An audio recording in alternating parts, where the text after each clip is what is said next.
ओम शांति। आज 4 जनवरी 2025 की साकार मुरली।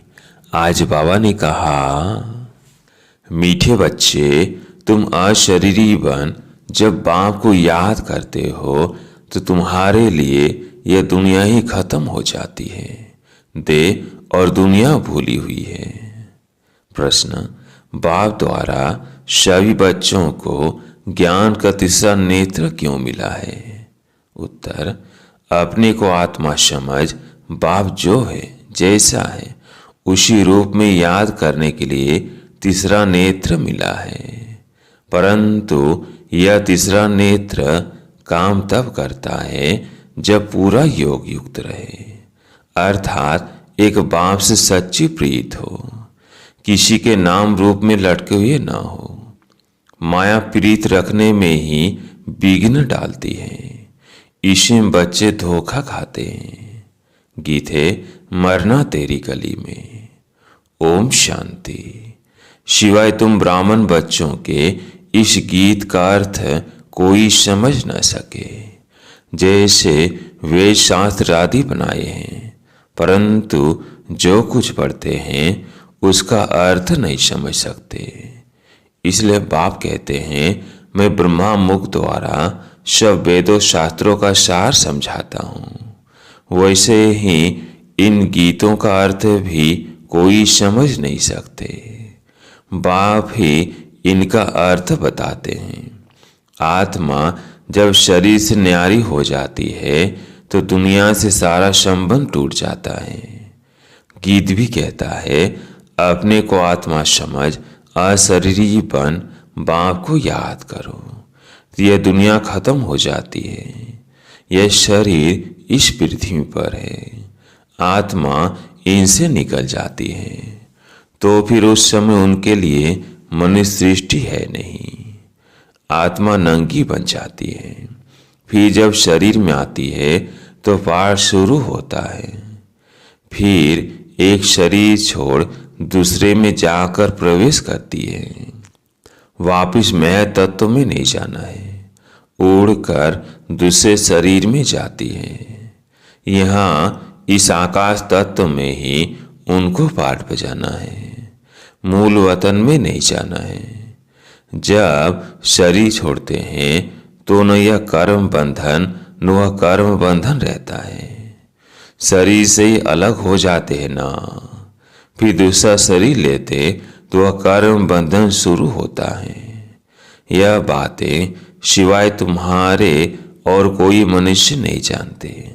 बाप ने समझाया है, सब बिल्कुल ही बेसमझ है, परंतु ऐसे कोई समझते थोड़ी है। अपने को कितना अक्लमंद समझते हैं, पीस प्राइज देते रहते हैं। यह भी तुम ब्राह्मण कुलभूषण अच्छी रीति समझा सकते हो। वो तो जानते ही नहीं कि पीस किसको कहा जाता है।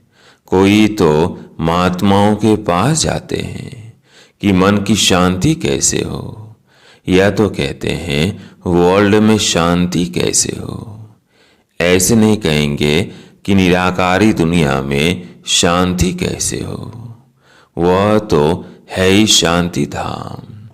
हम आत्माएं शांति धाम में रहती है, परंतु यह तो मन की शांति कहते हैं। वो जानते नहीं कि शांति कैसे मिलेगी। शांति धाम तो अपना घर है, यह शांति कैसे मिल सकती? हाँ, सतयुग में सुख शांति संपत्ति सब है, जिसकी स्थापना बाप करते हैं। यहाँ तो कितनी अशांति है। यह सब अब तुम बच्चे ही समझते हो। सुख शांति संपत्ति भारत में ही थी, वर्षा था बाप का, और दुख अशांति कंगालपना यह वर्षा है रावण का।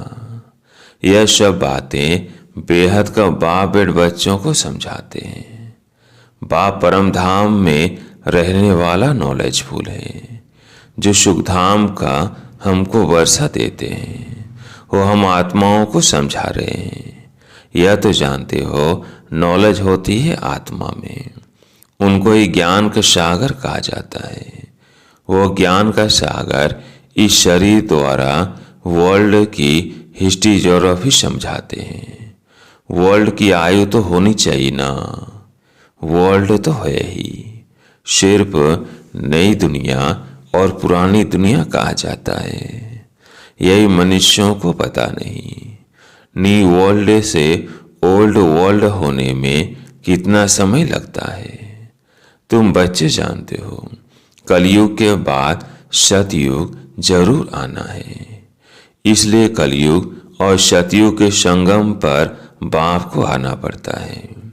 यह भी तुम जानते हो, परम पिता परमात्मा ब्रह्मा द्वारा नई दुनिया की स्थापना शंकर द्वारा विनाश कराते हैं। त्रिमूर्ति का अर्थ ही यह है स्थापना, विनाश, पालना। यह तो कॉमन बात है, परंतु यह बातें तुम बच्चे भूल जाते हो। नहीं तो तुमको खुशी बहुत रहे, निरंतर याद रहनी चाहिए। बाबा हमको अब नई दुनिया के लिए लायक बना रहे हैं। तुम भारतवासी ही लायक बनते हो और कोई नहीं। हाँ, जो और धर्मों में कन्वर्ट हो गए हैं वो आ सकते हैं, फिर इसमें कन्वर्ट हो जाएंगे जैसे उसमें हुए थे। ये सारी नॉलेज तुम्हारी बुद्धि में है। मनुष्यों को समझाना है यह पुरानी दुनिया अब बदलती है। महाभारत लड़ाई भी जरूर लगनी है। इस समय ही बाबा आकर राजयुग सिखलाते हैं। जो राजयुग सीखते हैं वो नई दुनिया में चले जाएंगे। तुम सबको समझा सकते हो कि ऊंच तो ऊंच है भगवान, फिर ब्रह्मा विष्णु शंकर, फिर आओ यहाँ मुख्य जगदम्बा, जगत पिता। बाप आते भी यहाँ है ब्रह्मा के तन में। प्रजापिता ब्रह्मा तो यहाँ है ना, ब्रह्मा द्वारा स्थापना सूक्ष्म वतन में तो नहीं होगी ना, यहाँ ही होती है। यह व्यक्त से अव्यक्त बन जाते हैं। यह राजयोग सीख फिर विष्णु के दो रूप बनते हैं। वर्ल्ड की हिस्ट्री ज्योग्राफी समझनी चाहिए ना, मनुष्य ही समझेंगे।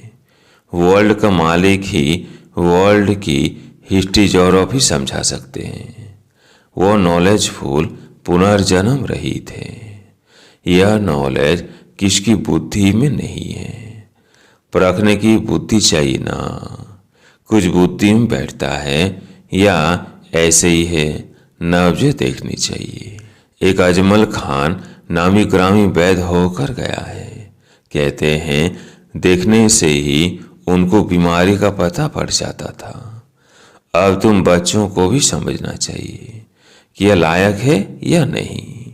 बाप ने बच्चों को ज्ञान का तीसरा नेत्र दिया है, जिससे तुम अपने को आत्मा समझ बाप जो है जैसा है उसको उसी रूप में याद करते हो। परंतु ऐसी बुद्धि उनकी होगी जो पूरा योग युक्त होंगे, जिनकी बाप से प्रीत बुद्धि होगी। सब तो नहीं है ना, एक दो के नाम रूप में लटक पड़ते हैं। बाप कहते हैं प्रीत तो मेरे साथ लगाओ ना।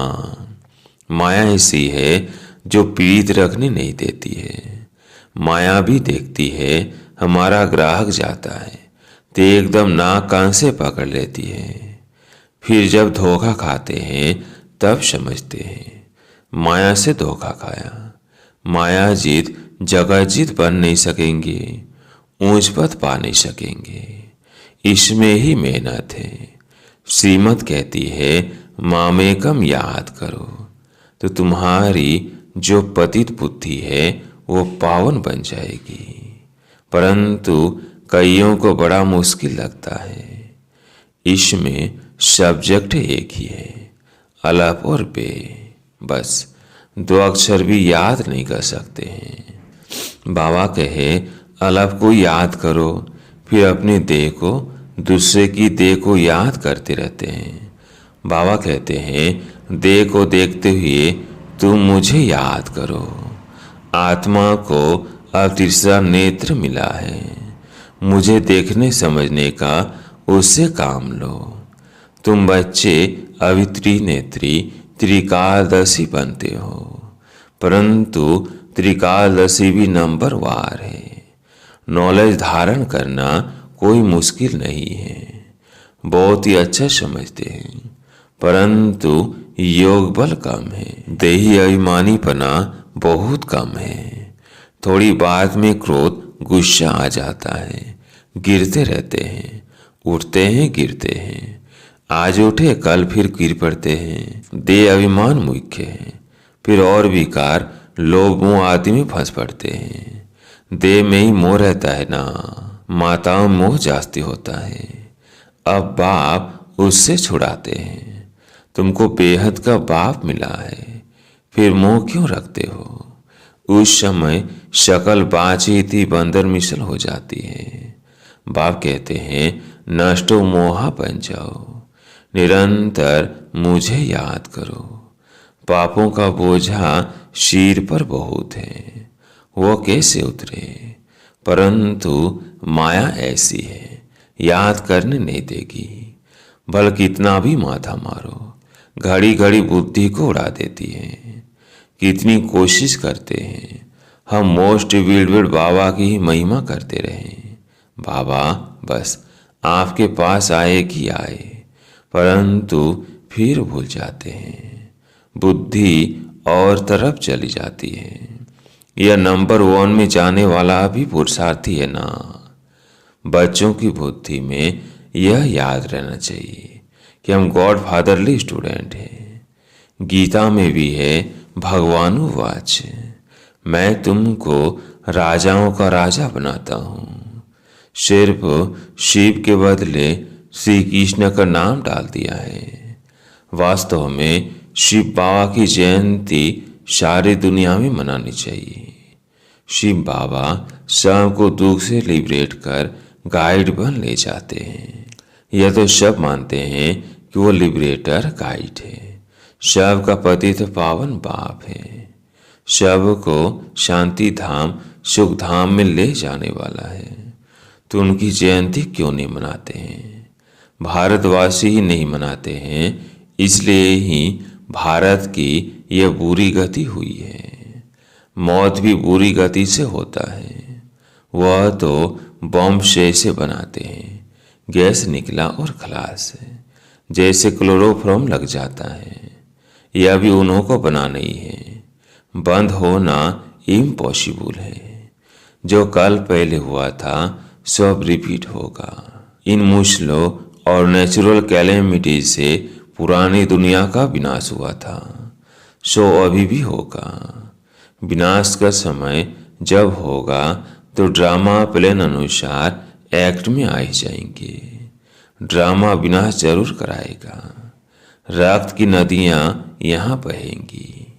सिविल वार में एक दो को मार डालते हैं ना। तुम्हारे में भी थोड़े जानते हैं कि यह दुनिया बदल रही है। अब हम जाते हैं सुखधाम। तो सदैव ज्ञान के अतिंद्य सुख में रहना चाहिए। जितना याद में रहेंगे उतना सुख बढ़ता जाएगा। छीछी देह से नष्ट मोह होते जाएंगे। बाप शिव कहते हैं अलग को याद करो तो बेबादशाही तुम्हारी है। सेकंड में बादशाही। बादशाह को बच्चा हुआ तो गोया बच्चा बादशाह बनाना। तो बाप कहते हैं मुझे याद करते रहो और चक्र को याद करो तो चक्रवर्ती महाराजा बनेंगे। इसलिए गाया जाता है सेकंड में जीवन मुक्ति, सेकंड में बेगर टू प्रिंस। कितना अच्छा है। तो श्रीमत पर अच्छी रीति चलना चाहिए। कदम कदम पर राय लेनी होती है। बाप समझाते हैं मीठे बच्चे, ट्रस्टी बनकर रहो तो ममत्व मिट जाए, परंतु ट्रस्टी बनना मासी का घर नहीं है। यह खुद ट्रस्टी बने हैं, बच्चों को भी ट्रस्टी बनाते हैं। यह कुछ भी लेते हैं क्या? कहते हैं तुम ट्रस्टी हो संभालो। ट्रस्टी बने तो फिर ममत्व मिट जाता है। कहते भी हैं ईश्वर का सब कुछ दिया हुआ है, फिर कुछ नुकसान पड़ता है या कोई मर जाता है तो बीमार हो पड़ते हैं, मिलता है तो खुशी होती है। जबकि कहते हो ईश्वर का दिया हुआ है, तो फिर मरने पर रोने की क्या दरकार है। परंतु माया कम नहीं है, मासी का घर थोड़ी है। इस समय बाप कहते हैं तुमने हमको बुलाया है, किस पति दुनिया में हम नहीं रहना चाहते हैं, हमको पावन दुनिया में ले चलो, साथ ले चलो। परंतु इसका अर्थ भी समझते नहीं। पतित पावन आएगा तो जरूर शरीर खत्म होंगे ना, तब तो आत्मा को ले जाएंगे। तैसे बाप के साथ प्रीत बुद्धि होनी चाहिए, एक से ही लव रखना है, उनको ही याद करना है। माया के तूफान तो आएंगे, कर्मेंद्रियों से कोई भी कर्म नहीं करना चाहिए, वो बेकायदे हो जाते हैं। बाप कहते हैं मैं आकर इस शरीर का आधार लेता हूँ, ये इनका शरीर है ना, तुमको याद बाप को करना है। तुम जानते हो ब्रह्मा भी बाबा, शिव भी बाबा है, विष्णु और शंकर को बाबा नहीं कहेंगे। शिव है निराकार बाप, प्रजापिता ब्रह्मा है साकारी बाप। अब तुम साकार द्वारा निराकार बाप से वर्षा ले रहे हो। दादा इनमें प्रवेश करते हैं, तब कहते हैं दादे का वर्षा बाप द्वारा हम लेते हैं। दादा यानी ग्रैंड फादर है निराकार और बाप है साकार। यह वंडरफुल नई बातें हैं ना। त्रिमूर्ति दिखाते हैं परंतु समझते नहीं। शिव को उड़ा दिया है। बाप कितनी अच्छी अच्छी बातें समझाते हैं, तो खुशी रहनी चाहिए। हम स्टूडेंट हैं, बाबा हमारा बाप, टीचर, सदगुरु है। अभी तुम वर्ल्ड की हिस्ट्री ज्योग्राफी बेहद के बाप से सुन रहे हो, फिर औरों को सुनाते हो। यह 5000 वर्ष का चक्र है। कॉलेज के बच्चों को वर्ल्ड की हिस्ट्री ज्योग्राफी समझानी चाहिए। 84 जन्मों की सीढ़ी क्या है, भारत की चढ़ती कला और उतरती कला कैसे होती है, यह समझाना है। सेकंड में भारत स्वर्ग बन जाता है, फिर 84 जन्मों में भारत नरक बनता है। यह तो बहुत ही सहज समझने की बात है। भारत गोल्डन एज से आयरन एज में कैसे आया है, यह तो भारतवासियों को समझाना चाहिए, टीचर्स को भी समझाना चाहिए। वह जिस्मानी नॉलेज और यह रूहानी नॉलेज है, वह मनुष्य देते हैं, यह गॉड फादर देते हैं। वह मनुष्य सृष्टि का बीज रूप, तो उनके पास मनुष्य सृष्टि का ही नॉलेज होगा। अच्छा, मीठे मीठे सिकिलदेव बच्चों प्रति माता पिता बाप दादा का याद प्यार और गुड मॉर्निंग। रूहानी बाप की रूहानी बच्चों को नमस्ते। हम रूहानी बच्चों की रूहानी बाप दादा को याद प्यार गुड मॉर्निंग, नमस्ते नमस्ते। धारणा के लिए मुख्य सार। पहला पॉइंट, इस छीछी देह से पूरा नष्ट मोहापन ज्ञान के अतिंद्य सुख में रहना है। बुद्धि में रहे, अब यह दुनिया बदल रही है, हम जाते हैं अपने सुख धाम। दूसरा पॉइंट है, ट्रस्टी बनकर सब कुछ संभालते हुए अपना ममत्व मिटा देना है। एक बाप से सच्ची प्रीत रखनी है। कर्मेंद्रियों से कभी भी कोई भी कर्म नहीं करना है। आज प्यारे मीठे बाबा का वरदान, ब्रह्मा बाप समान श्रेष्ठ श्रेष्ठ तस्वीर बनाने वाले परोपकारी भाव। ब्रह्मा बाप समान श्रेष्ठ श्रेष्ठ तस्वीर बनाने वाले परोपकारी भाव। श्रेष्ठ स्मृति और श्रेष्ठ कर्म द्वारा तकदीर का तस्वीर तो सही बच्चों ने बनाई है। अभी सिर्फ लास्ट टचिंग है संपूर्णता की, वह ब्रह्मा बाप समान श्रेष्ठ श्रेष्ठ बनने की। इसके लिए परोपकारी बनो, अर्थात स्वार्थ भाव से सदा मुक्त रहो। हर परिस्थिति में, हर कार्य में, हर सहयोगी संगठन में जितना निस्वार्थपन होगा उतना ही परोपकारी बन सकेंगे। सदा स्वयं को भरपूर अनुभव करेंगे, सदा प्राप्ति स्वरूप की स्थिति में स्थित रहेंगे, स्व के प्रति कुछ भी स्वीकार नहीं करेंगे। स्लोगन: सर्वस्व त्यागी बनने से ही सरलता व सहनशीलता का गुण आएगा। आज का मुख्य पॉइंट: अपनी शक्तिशाली मनसा द्वारा सकाश देने की सेवा करो। यह सकाश देने की सेवा निरंतर कर सकते हो। इसमें तबीयत व समय की बात नहीं है। दिन रात इस बेहद की सेवा में लग सकते हो। जैसे ब्रह्मा बाप को देखा, रात को भी आंख खुली और बेहद की सकाश देने की सेवा होती रही। ऐसे फॉलो फादर करो। जब आप बच्चे बेहद को सकाश देंगे तो नजदीक वाले ऑटोमेटिक सकाश लेते रहेंगे। इस बेहद की सकाश देने से वायुमंडल ऑटोमेटिक बनेगा। अच्छा, ओम शांति।